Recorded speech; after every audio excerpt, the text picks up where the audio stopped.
mas o que você está recebendo nesse momento na companhia do Dr. Jefferson Calil.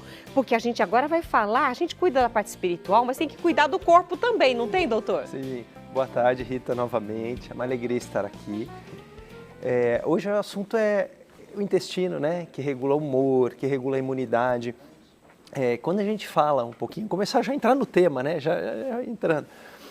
O humor, né? O humor é o nosso estado de ânimo, né? Que às vezes a gente está alegre, às vezes a gente está triste, está irritado, está calmo, está agitado, né? E ele depende de dois fatores, essencialmente. Um fator externo, que é o ambiente, as luzes, os cheiros, as situações de estresse, enfim. E o ambiente interno, que depende do funcionamento do nosso corpo, né? Não só do cérebro, mas do intestino, de outras questões. E quando a gente soma essas duas coisinhas, a gente coloca o nosso humor. Aí vou puxar a sardinha para o nosso assunto de hoje, né? Da questão intestinal. Vamos lembrar para o pessoal de casa o que é o nosso intestino, né? Famoso, da barriga, da víscera famosa. A gente tem o intestino, no nosso corpo, ele é dividido em duas partes. Ele tem o intestino fino ou delgado, que na média da população tem 6 metros de comprimento. Nossa, 6 metros, que ele fica todo dobrado dentro do nosso abdômen. E o intestino grosso, ou cólon, né? Também conhecido. Ele tem uma média de 2 metros, que é a continuação. Então, a gente tem o estômago, e aí vai para o intestino fino, vai para o intestino grosso, e aí saem as fezes. Então, nesse processo de digestão, tem uma série de fatores interessantes, que a gente vai falar da imunidade já puxando para outro assunto, que é a interface do nosso corpo com o meio externo. Olha que interessante. O nosso corpo ele é fechado, protegido pela pele, a gente coloca a roupa, tem as unhas, os cabelos, a gente tem a proteção.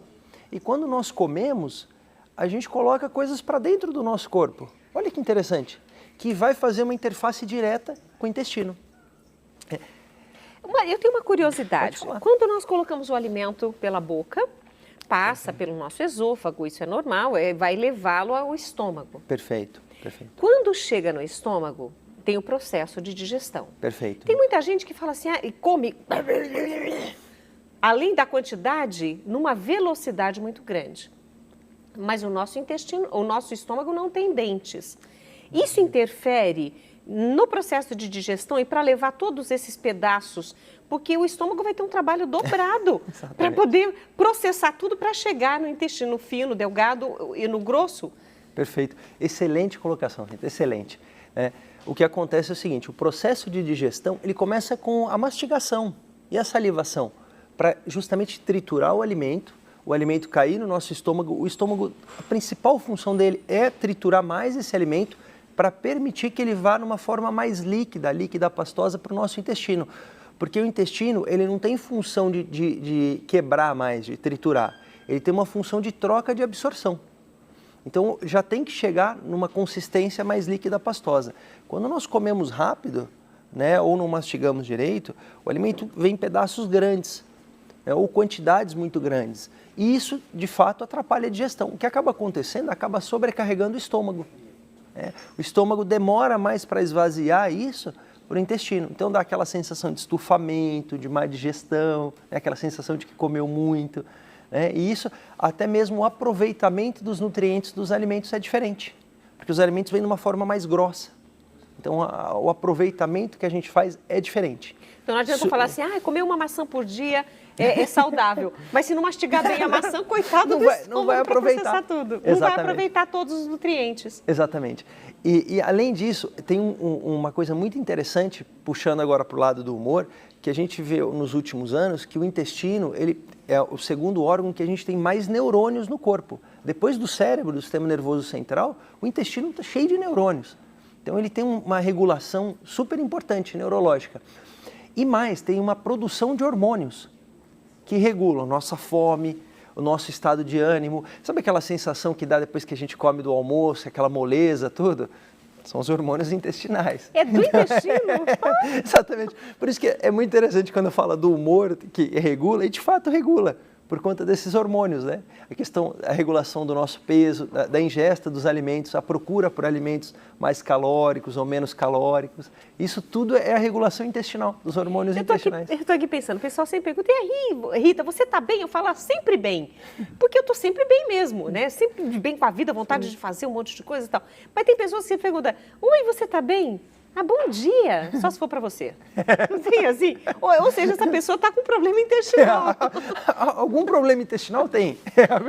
É melhor investigar. Sem dúvida. Se você conhece alguém que é mal-humorado, olha, se você tiver a liberdade que essa pessoa, manda aí num gastro para poder investigar o intestino.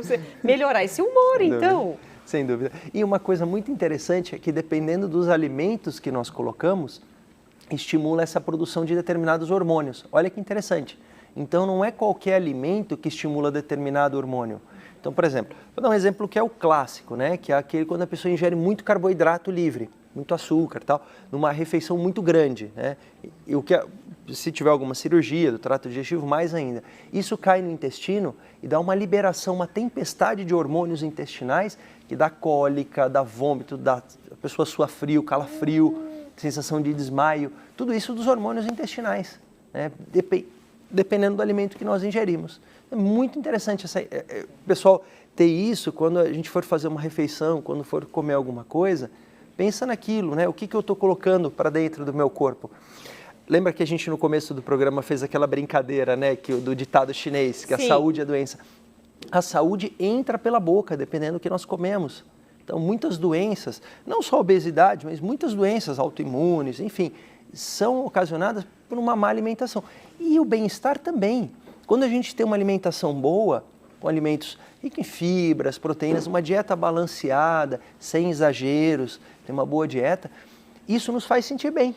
Porque você colocou, a gente sente bem quando a gente come, né? Não só quando a gente come um doce, como muito bem feito agora há pouco, mas quando nós comemos coisas boas, a gente sente bem. Tem não só a sensação do prazer de comer, mas aquela sensação de estar bem, de se sentir bem. O organismo reage com bons alimentos, é isso? Perfeito, exatamente. Então vale a pena nós selecionarmos, né? Isso quando a gente está falando de pessoas normais, não estou nem falando de doença, né? Por exemplo, aquele intolerante à lactose que vai ingerir o leite e vai estufar, vai ter diarreia. Esse daí aí já interfere na qualidade de vida. Mas quando a gente fala em bem-estar, em saúde, qualidade de vida, alegria, humor, isso tudo vem com uma boa alimentação, sem dúvida disso. Falar um pouquinho... Não, a gente está pensando aqui em alimento, você que a gente tem que escolher os alimentos. O brasileiro, por exemplo, já começa o seu café da manhã com um pãozinho branquinho, com margarina, café com leite. Tem algum mal nisso? Não, assim... Só se ele comer 3 pãezinhos, né? Exatamente. Tem uma frase muito famosa que diz que a dose entre o remédio... A diferença entre o remédio e o veneno é a dose, né? Então, mesmo o carboidrato. Hoje se fala assim, não, as dietas com 0 carboidrato. É errado. O carboidrato é um combustível para o nosso corpo. O problema é o excesso. Quando nós ingerimos muito carboidrato, aí se torna uma doença de acúmulo de gordura, enfim. Mas quando nós ingerimos o que nós precisamos, é um alimento essencial à vida, o carboidrato. Não é para tirar da dieta, né? Então, quando a gente fala do pãozinho com margarina, cafezinho com leite, não tem problema nenhum. Isso faz parte da base de dieta que vai prover energia ao longo do dia, disposição, tudo mais. O problema é o exagero, né? Eu imagino. Aí mesmo uma pessoa que fala assim, não, eu troquei o pãozinho branco por pãozinho integral, mas come 3 do mesmo jeito, não vai resolver. Não vai adiantar. Aí não é remédio, é veneno. Doutor, pode continuar, por favor. Uma coisa muito interessante quando nós falamos de imunidade, porque o intestino é um órgão que está diretamente relacionado com o meio externo. E quando nós comemos, nós estamos ingerindo vírus, bactérias, mesmo as proteínas que nós estamos ingerindo. E nós temos uma barreira que limita a entrada para o nosso corpo. Então imagina que tudo que nós comemos vai para o nosso intestino, está dentro do nosso organismo. Então para isso ser alguma coisa ruim, para entrar na nossa circulação e fazer um mal, é muito simples. Então o que o nosso corpo fez? Ele criou uma barreira, uma imunidade nesse intestino, que segura isso. Que a gente fala de tolerância. Então muitas vezes nós comemos alimentos que o nosso corpo não dispara contra eles, aceita como normal. E alguns alimentos, aí a gente fala das alergias alimentares, tudo, que o nosso corpo ataca ele, como sendo algo estranho, né? É muito interessante, tem muitas pessoas, alergias alimentares, doenças autoimunes, tudo, tem a ver com isso, que nós estimulamos, não que seja nocivo, para a maioria das pessoas não, mas para algumas pessoas, aquele alimento é como se fosse algo patogênico, um vírus, uma bactéria. O organismo entende aquele alimento como um invasor. Um invasor, exatamente. Exatamente, e ataca. Tem quadros até de lesões de pele, respiratórios, né, de alergias alimentares. Mas a grande maioria a gente tolera, tudo que a gente come, o nosso corpo entende que isso é normal. A pessoa pode nascer com essa alergia. Perfeito. Como a gente vê em relação à lactose, os bebês já reagindo Perfeito. ao leite. Mas também pode adquirir ao longo da vida. Perfeito. Então, na verdade, nós temos dois tipos de alergias. Tem as geneticamente determinadas, que podem já ser ao nascimento ou que aparecem ao longo da vida, que em determinado momento as pessoas falam, eu nunca tive intolerância à lactose, agora com 30 anos, 40 anos apareceu isso, geneticamente determinado. Ou dependendo do estímulo, dependendo do alimento, que é comum com frutos do mar. A pessoa nunca teve nada, ela comeu uma vez e por algum motivo aquilo lá estimulou o sistema imunológico dela, como se fosse um vírus ou uma bactéria. Uhum. E o sistema imunológico se armou contra aquilo. Então, uma vez que ela coma aquilo novamente, tem a ingestão daquele alimento, ele vai atacar, entendendo como sendo algo estranho, algo invasor. Daí que surgem as doenças autoimunes? As doenças inflamatórias intestinais, que é uma doença autoimune do intestino, que é a retocolite ulcerativa e o Crohn, elas são doenças autoimunes. E olha que interessante, a gente, dentro do nosso intestino, o intestino fino nem tanto, mas quando a gente chega no intestino grosso, que é um intestino que tem um trânsito mais lento, tudo, ele tem muitas bactérias. Para se ter uma ideia, a gente tem mais de 1.500 espécies de bactérias no nosso intestino. Entre as boas e as ruins? E as ruins, exatamente. Tem as boas e as ruins lá, né? Mais de 1.500 espécies de bactérias. A maior parte das nossas fezes que saem são bactérias, não são alimentos. Eu posso fazer um parênteses Claro, aqui, ó? Vou claro. abrir o parênteses. 1.500 tipos de bactérias, só que cada uma delas tem a sua própria colônia. Perfeito. Porque a gente está pensando que não são só 1.500, são 1.500... Mas dizem que nós temos mais bactérias no intestino do que células no corpo. Uau! Exato. É uma coisa assim... Absurda. Absurda, que é uma ideia que a gente... E essas bactérias vão fazer o quê? Aí que tá. Elas têm um papel fundamental, tanto na digestão quanto na nossa imunidade. Elas servem como uma barreira. Então, quando entram outras bactérias, vírus ou mesmo alimentos, elas controlam isso. Então, elas não deixam vir isso para a mucosa. Elas produzem enzimas digestivas, uma série de coisas. Mas também elas podem ser do lado ruim, que fermentam alguns açúcares, algumas coisas, que aí dá gases, cólica. Então, dependendo das bactérias que tem ali, elas são boas ou ruins. Tem uma coisa, elas fazem um equilíbrio com o nosso corpo, com o nosso sistema imunológico. Então, o nosso corpo reconhece elas como boas, por isso que não ataca elas, exceto nas doenças inflamatórias intestinais. Que o gatilho da doença são essas bactérias, que o nosso corpo não entende que elas são boas e fica atacando elas e estimulando o sistema imunológico, o que numa pessoa normal não acontece. Então, essas bactérias, na absorção dos sais biliares, quando a nossa bile vem, ela ajuda na digestão de todas as gorduras, quando chega lá no final do intestino grosso, essa bile ela é quebrada de uma forma mais simples e absorvida pelo sangue de novo. E volta lá para o nosso fígado pelo sangue.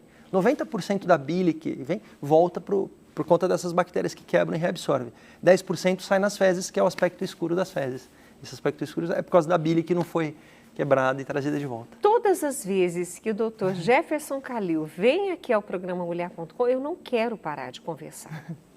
Eu quero continuar, porque é uma sumidade. Primeiro, pela maneira como ele coloca, você consegue, não porque é a área dele, né, de gastro, mas ele consegue colocar de uma maneira mais palatável, mais digerível, toda essa informação sobre o nosso corpo, que na linguagem médica é tudo muito mais complicado. Mas você consegue colocar para nós de uma maneira que a gente consegue entender. Você simplifica a coisa.